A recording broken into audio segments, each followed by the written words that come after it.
Cinema వాళ్ళని ఎంత వేధింపులు చేశారని కేటీఆర్ని ఉద్దేశించారు. అవునండి, ఆయనకు మంత్రిగా ఉన్నప్పుడు అహంకారంతో మదం ఎక్కి ఎంతోమంది సినిమా యాక్టర్ల జీవితాలతో ఆడుకొని ఈరోజు వాళ్ళని డ్రగ్స్ కేసులో ఇరికిచ్చి ఆయన మాత్రం పక్కకు తప్పుకొని ఈరోజు ఎంతో మానసిక వేదనకు గురయ్యి ఒక విధంగా ఈరోజు నాగ చైతన్యకు విడాకులు అవ్వడానికి కారణం కూడా కేటీఆర్ గారే. నేను ఓపెన్గా చెప్తా ఉన్నాను. మీరు ఎంక్వైరీ కొండా సురేఖ దొంగ ఏడుపులు దొంగ మాటలు మాట్లాడుతుంది.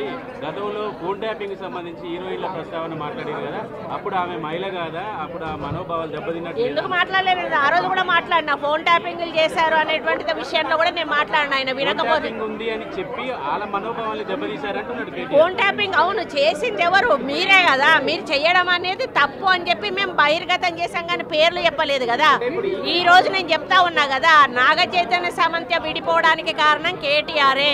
ఈరోజు చాలామంది హీరోయిన్లు తొందరగా పెళ్లిళ్ళు చేసుకొని సినిమా ఫీల్డ్ నుంచి తప్పుకోవడానికి కారణం కూడా కేటీఆరే. ఆయన ఆ రోజు మత్తు పదార్థాలకు అలవాటు పడి వాళ్ళను కూడా మత్తు పదార్థాలకు అలవాటు చేసి రేవ్ పార్టీలు చేసుకొని మదమెక్కి వాళ్ళ జీవితాలతో ఆడుకొని బ్లాక్మెయిల్ చేసి వాళ్ళను ఇబ్బంది పెట్టినటువంటి వ్యక్తి కేటీఆర్. అది అందరికీ కూడా తెలుసు, సినిమా ఫీల్డ్లో అందరికీ తెలుసు, అది ఓపెన్ రహస్యము. ఎందుకండి ఎందుకేడు దొంగ మాటలు నా మీద వ్యక్తిగతంగా నా క్యారెక్టర్ అసోసియేషన్ చేసినప్పుడు నేను ఎందుకు దొంగ ఏడుపులు ఏడుస్తాను? నువ్వు ఎవరి మీద వచ్చినప్పుడు ఏడిస్తే ఏదో నాటకం చేసినట్టు నా క్యారెక్టర్ అసాసినేషన్ చేస్తారు, నా మీద అసభ్యకరమైనటువంటి పోస్టులు పెడతారు. సిగ్గు లేకుండా మీ భారతీయ రాష్ట్ర సమితి పైన పేరు ఉంటుంది, అకౌంట్ పేరు, కింద మీ ఫోటోలతోటి కామెంట్లు ఉంటాయి. ఇవన్నీ ఉంటే అట్లీస్ట్ కొంచెమన్నా మనసున్న మనిషిగా హరీష్ రావు గారు ఒక ట్వీట్ చేశాడు, నువ్వు మనిషివేనా? అసలు నువ్వు ఒక తల్లికి పుట్టలేదా? ఒక భార్యను చేసుకోలేదా? ఒక బిడ్డను కనలేదా? నువ్వు మనిషివి కాదా? పశువువా? నువ్వెందుకు రియాక్ట్ అవుతలేవు? మీ భారతీయ నువ్వు ఒక వర్కింగ్ కమిటీ ప్రెసిడెంట్గా నువ్వు రియాక్ట్ కావాల్సిన అవసరం ఉంది.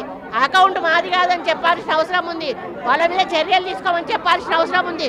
వాళ్ళను పార్టీల నుంచి బహిష్కరించాల్సిన అవసరం ఉంది. మూడు అకౌంట్లు దుబాయ్ నుంచి జరుగుతున్నాయండి.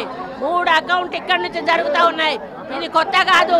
ఆ రోజు నుంచి విజయలక్ష్మిని చేశారు, సీతక్కని చేశారు, ఈరోజు నన్ను చేశారు. అసలు దానికి పద్ధతి పాడు ఉందా అని అడుగుతా ఉన్నాను. మీకు మనుషులకున్న అనుబంధాల గురించి సంబంధాల గురించి ఏమైనా అవగాహన ఉందా అని చెప్పి అడుగుతా ఉన్నాను. సైబర్ క్రైమ్లో పెట్టామండి, పోలీస్ స్టేషన్లలో కూడా పెడతాము, పిసిసి ప్రెసిడెంట్ గారిని కూడా పెట్టామని కోరాను. అదేవిధంగా మరి వాళ్ళ మీద చర్యలు కూడా తీసుకోమని చెప్పడం జరుగుతూ ఉంది. కాకపోతే ఇది మాకు వచ్చేసి నాన్ వేలబుల్ కేసు, దానివల్ల వాళ్ళు ఇంకా రెచ్చిపోయే అవకాశం ఉంటుంది. కాబట్టి ఇక ముందు జరిగితే మాత్రం దీన్ని సీరియస్గా తీసుకుంటామని హెచ్చరిస్తాము.